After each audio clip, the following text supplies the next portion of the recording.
Okay, today's in this section is going to be titled Water Keeper to save precious water and color.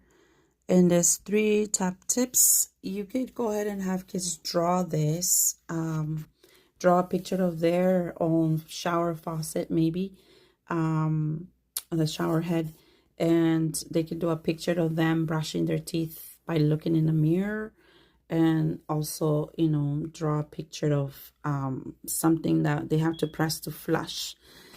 And what is the whole scene about?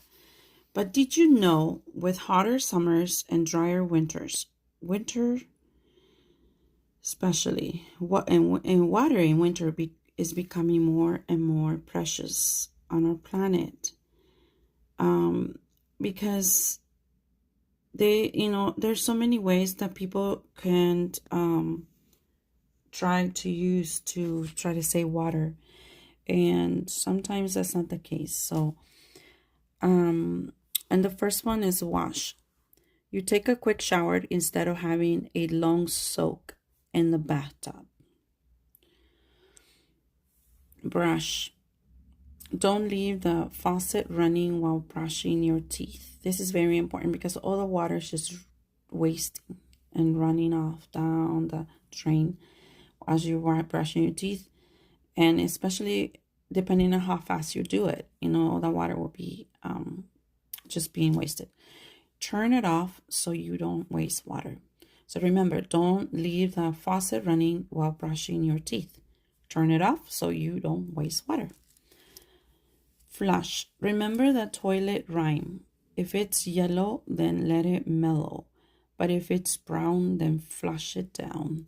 So some people really follow this in trying to preserve water. And like I said, in the first one was to take a quick shower instead of having a long soak in the bathtub.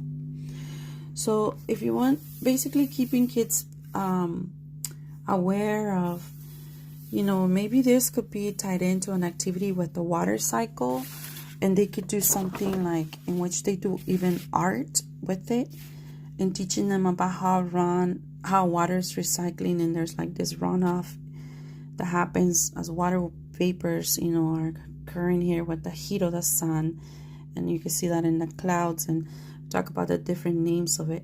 But just to teach them about the basic about water recycling in the planet, and the importance of water keepers, how to preserve more water, some precious water that could be preserved in some practical ways that make sense, and they are typically done, in the home.